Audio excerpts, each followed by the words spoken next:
Oi pessoal, eu vim aqui hoje para poder falar um pouco sobre constituição da matéria. É uma sequência, daquilo que a gente estava vendo antes, sobre modelos atômicos. Então a gente viu, sobre o modelo de Bohr, que os elétrons eles ficam girando ali ao redor do núcleo, que tem carga positiva, e ali os elétrons girando com carga negativa. E aí a gente tem as partículas subatômicas, são as partículas que fazem parte do átomo. São três: os prótons, os nêutrons e os elétrons. O próton nós vamos representar pela letra P, o nêutron pela letra N e o elétron pela letra E, com um tracinho em cima. Não é acento agudo, é um tracinho reto em cima.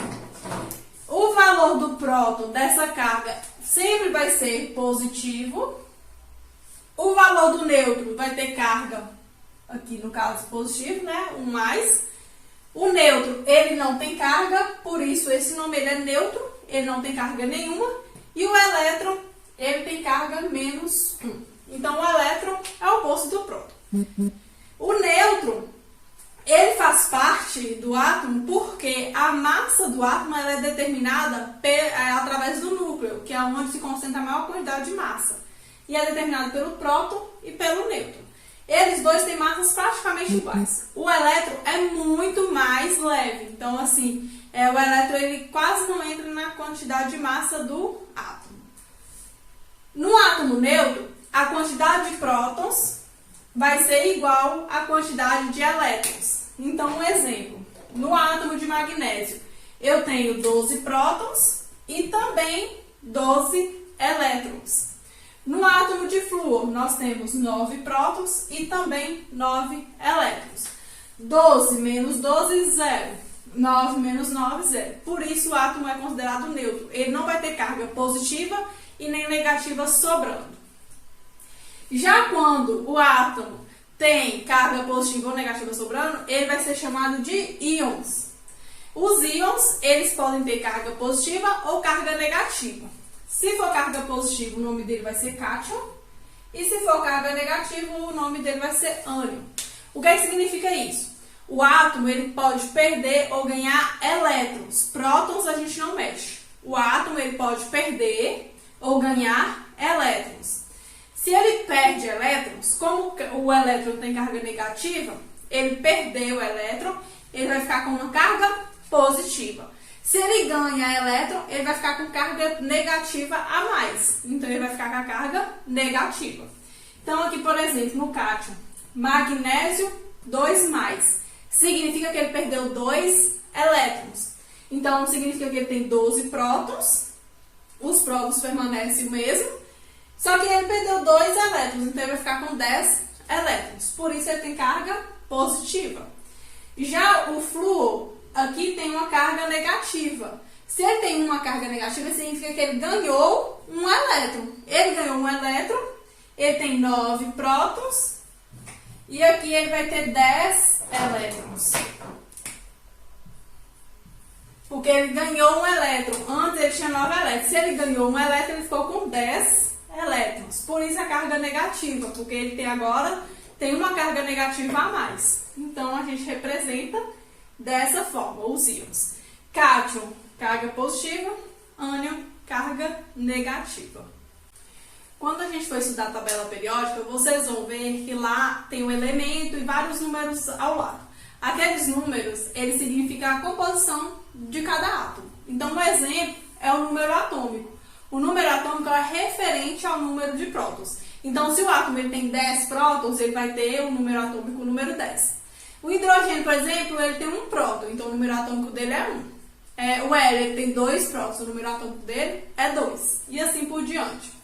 A massa é a soma dos prótons mais os nêutrons. Se prótons é número atômico, então a massa vai ser número atômico mais os nêutrons. Porque a massa do átomo é composta ali no núcleo. Se o núcleo ele tem prótons e nêutrons, a massa total do átomo vai ser a junção deles dois. Então, o exemplo aqui eu coloquei o potássio, que é representado pela letra K. O potássio, ele tem massa 39 e o número atômico 19. E quantos nêutrons ele vai ter? Então, a gente vai pegar, ó, massa é igual a número atômico mais nêutrons. A massa é 39, o número atômico é 19, mais N, que é o que a gente está procurando. A gente passa esse 19 que está somando para cá, subtraindo, vai ficar 39 menos 19. Então, a quantidade de nêutrons que o potássio tem é 20. 20 mais 19, eu tenho a massa que é 39. E a representação desse átomo, ele vai se dar da seguinte forma. Eu tenho o elemento é o átomo, a junção dos átomos. Então, eu tenho esse elemento, eu vou ter a massa escrita aqui na parte de cima e o número atômico escrito aqui na parte de baixo. E se aquela espécie química ela for um íon, aí a gente vai ter uma carga aqui do lado. Como assim? Olha, eu tenho um átomo de cloro neutro. O átomo de cloro neutro ele tem massa 37. Então, aqui, ó, a massa vem aqui na parte de cima. E aí tem número atômico 17. Esse número atômico vem aqui na parte de baixo. Se esse átomo ele ganha um elétron, ele vai ficar com uma carga negativa. Então, aqui eu coloquei ele com a carga negativa. Então, a representação ela vai ser dessa forma. Aqui, por exemplo, o alumínio. A representação do alumínio é a L. Aqui a massa dele 27. E aqui o número atômico 13. Se ele perder 3 elétrons, ele vai ficar com uma carga 3+. O que acontece? Essa representação, a ideal é que seja assim. Só que vocês podem encontrar livros, tabelas periódicas que sejam diferentes. Pode ser que a inversão disso aqui, ó, o número atômico venha em cima e a massa vem embaixo. Como no PET de vocês. No PET, o número atômico está descrito na parte de cima e a massa está descrita na parte de baixo. Está errado? Não está errado. Isso aqui também não está errado. Existem as duas formas de representação. Como que vocês vão identificar caso vocês fiquem na dúvida? Sempre o maior número é referente à massa e o menor número é referente ao número atômico. Por quê? Porque a massa é o número atômico mais os nêutrons, então ele sempre vai ser maior do que o número atômico. Então, o que for maior vai ser na parte de cima, vai ser a massa. O que for maior vai ser a massa, o que for menor é o número atômico. Então, aqui, ó, tá vendo que a massa é maior que o número atômico? E aqui também a massa é maior que o número atômico. Então, no caso, a gente vai ter sempre a massa maior e o número atômico menor. Mas a representação ideal é que seja dessa forma, tá? Mas já avisando que no pé de vocês está trocado. Vamos fazer a quantidade de prótons, elétrons, nêutrons e massa referente a cada átomo aqui. Para esse átomo, a quantidade de prótons é a quantidade de número atômico. Então, aqui vai ser 17. E aqui no íon também é 17, porque o próton ele não altera. A quantidade de elétrons é a mesma quantidade de prótons. Então, no átomo neutro vai ser 17. Só que aqui é o íon, ele ganhou um elétron. Se era 17 mais um elétron, ficou 18. Tá? Ele ganhou um elétron, por isso a carga negativa. Então, eu vou ter 18 elétrons. Os nêutrons. Nêutron é massa menos número atômico. 37 menos 17, 20. E aqui também é 20. Nêutrons também não vai alterar. E a massa, 37. Vejam que a única alteração de um átomo neutro para o íon é referente à quantidade de elétrons, viu? Se o átomo ganhou, ficou com a carga negativa, eu vou somar. Se o átomo perdeu e ficou com a carga positiva, eu vou subtrair. Igual aqui, ó. Prótons é o número atômico, então aqui vai ser 13 e aqui também vai ser 13. Os elétrons no átomo neutro, elétrons e prótons é o mesmo, então aqui é 13. Só que aqui eu tenho uma carga 3+, significa que ele perdeu 3 elétrons. Se ele perdeu, ele tinha 13, ele ficou com 10. Então, esse alumínio ele tem 10 elétrons. Tá vendo que ele tem 3 cargas positivas a mais? Por isso, ele tem essa representação. Da mesma forma que aqui, ó. Ele tem um elétron a mais. Por isso, a carga negativa. Aqui os nêutrons. Vai ser 27 menos 13, que vai dar 14. Também não vai alterar no íon, vai ser 14 e 14. E aqui na massa, a massa nós temos 27. E aqui também 27, porque a massa também não vai alterar. Só relembrando, recapitulando aqui, carga positiva, cátion, carga negativa, ânion. Os átomos que apresentam a mesma quantidade de elétrons, eles são chamados de isoeletrônicos. Então, um exemplo aqui, ó, o bromo e o selênio. O bromo, ele tem 35 prótons, ou seja, ele também teria 35 elétrons. Só que como ele ganhou um elétron aqui da carga negativa, ele vai ter 36 elétrons. Já o selênio, ele tinha 34 elétrons. Se ele ganhou duas cargas negativas, significa que ele ganhou 2 elétrons, também 36 elétrons. Esses átomos têm a mesma quantidade de elétrons, são chamados de isoeletrônicos. Iso significa iguais. Isóbaros significa que eles vão ter a mesma quantidade de massa. Então aqui, ó, eu tenho o cálcio 40 e o argônio também com 40.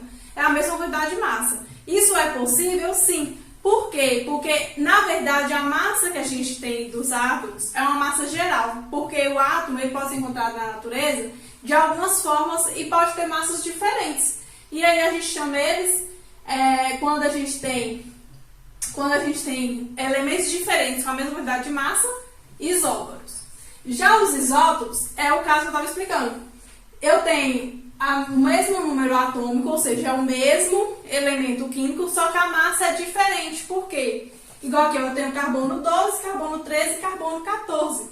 Na natureza, existem esses 3 tipos de carbono com essas quantidades de massas diferentes. Isso é possível, sim, porque a quantidade de nêutrons dele varia. Aqui, no caso, eu vou ter 6 nêutrons, aqui 7 nêutrons e aqui 8 nêutrons. Mas o número atômico dele permanece iguais, ou seja, se os prótons são iguais, eu tenho um número atômico que se chama isótopos, tá? A mesma coisa acontece com o cloro.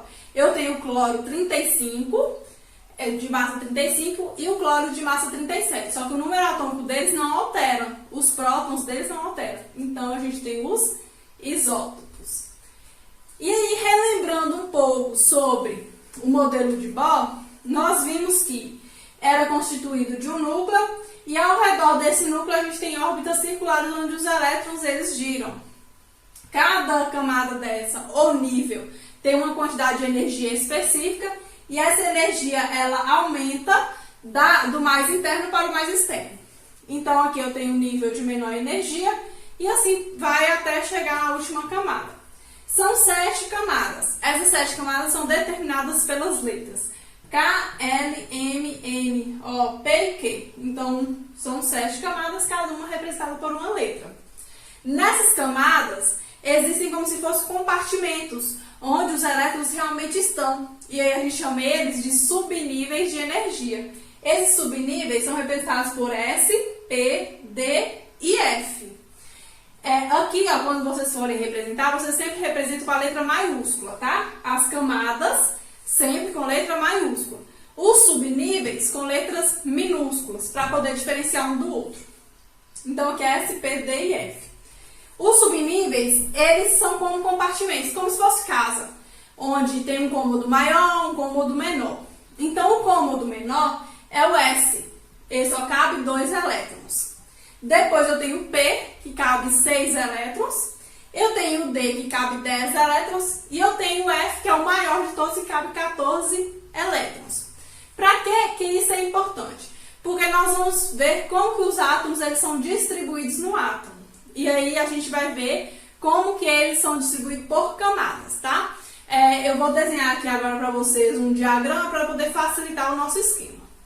Então, agora eu trouxe para vocês o diagrama que nós vamos seguir para fazer a distribuição eletrônica. Então, esse diagrama, ele foi organizado por Linus Pauling, que foi o cientista que determinou os níveis de energia. Então, ele distribuiu esse diagrama do menor nível para o maior nível.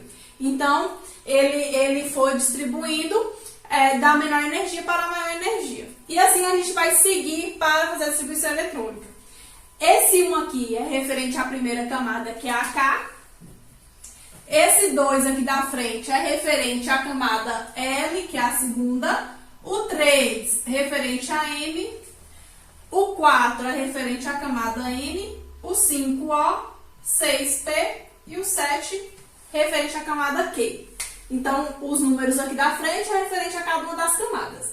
O S, o P, o D e o F é referente aos subníveis. E cada subnível, como eu disse, comporta uma quantidade de elétrons. O S são 2 elétrons, o P 6 elétrons, o D 10 elétrons e o F 14 elétrons. Igual aquela tabelinha que eu mostrei antes. Então, a gente vai distribuir de acordo com isso aqui. Como assim? Eu tenho aqui, ó, o potássio, 19. O número atômico dele é 19. Se o número atômico dele é 19, significa que ele tem 19 prótons. E se o átomo é neutro, ele não tem carga nenhuma, ele também tem 19 elétrons. E aí a gente vai distribuir da seguinte maneira. Seguindo a setinha aqui, até dar 19. Nós vamos somar os elétrons. A quantidade de elétrons é essa aqui em cima, ó. Então, a gente vai somar os elétrons. Então, aqui até dar 19. Então, primeiro é um S2. O primeiro aqui na primeira seta é um S2. A seta acabou, eu volto para a segunda seta. 2S2. A seta acabou, eu volto para a próxima seta. 2P6. Depois do 2P6, eu continuo seguindo a seta, 3S2. Acabou a setinha, eu volto para o final da próxima, que é o 3P6. Vamos contar quantos elétrons já deu aqui. Ó, 2 mais 2, 4. 4 mais 6, 10. 10 mais 2, 12. 12 mais 6, 18. Falta um elétron apenas para dar 19. 3P6, o próximo é o 4S2. Então, eu vou colocar aqui, ó, 4S. Só que só está faltando um elétron. Se eu colocar 2, vai para 20. E são só 19. Então, eu venho e coloco apenas a quantidade que me falta, que é 1. Aqui, nesse caso, a gente pode colocar esses valores fechados, 2, 6, 10, ou para completar o número. Só que eu não posso ultrapassar esse valor. Igual aqui estava faltando 1, eu coloquei 1. Mas se estivesse faltando 3, eu não podia colocar esse 3, porque não é só cabe 2. Se só cabe 2, eu colocaria 2 e passaria para o próximo. Mas aqui no caso, eu coloquei 1 porque faltava somente 1. Então, fechou isso aqui em subníveis. Vamos dividir agora por camada. A camada K é a 1. Nela eu tenho 2 elétrons. A camada L é o 2. Então, eu tenho 2 aqui e eu tenho 2 aqui. Eu vou somar esses valores de elétrons. 2 mais 6, 8 elétrons. Na camada M, a camada M é a terceira. Então, eu tenho 3 aqui e 3 aqui. 2 mais 6, 8 elétrons também. E a camada N é onde tem o 4. O 4 é apenas um elétron. Que é a camada N. Então, assim ficou distribuído. Na primeira camada, 2, segunda, 8, terceira, 8 e a quarta, um elétron apenas. Quando a gente for ver ligações químicas, a gente vai ver que vamos usar esse um elétron que está sobrando. Agora, quando a gente tem o íon, aqui eu coloquei o cátion para representar. Então, aqui, ó, significa que esse átomo perdeu um elétron, né? Eu usei a mesma aqui só para facilitar para a gente, mas é a mesma coisa. Eu vou fazer a distribuição eletrônica, só que ao invés de distribuir 19, eu vou ter que distribuir 18, porque essa carga positiva significa que ele perdeu um elétron. Se era 19, ficou sendo 18.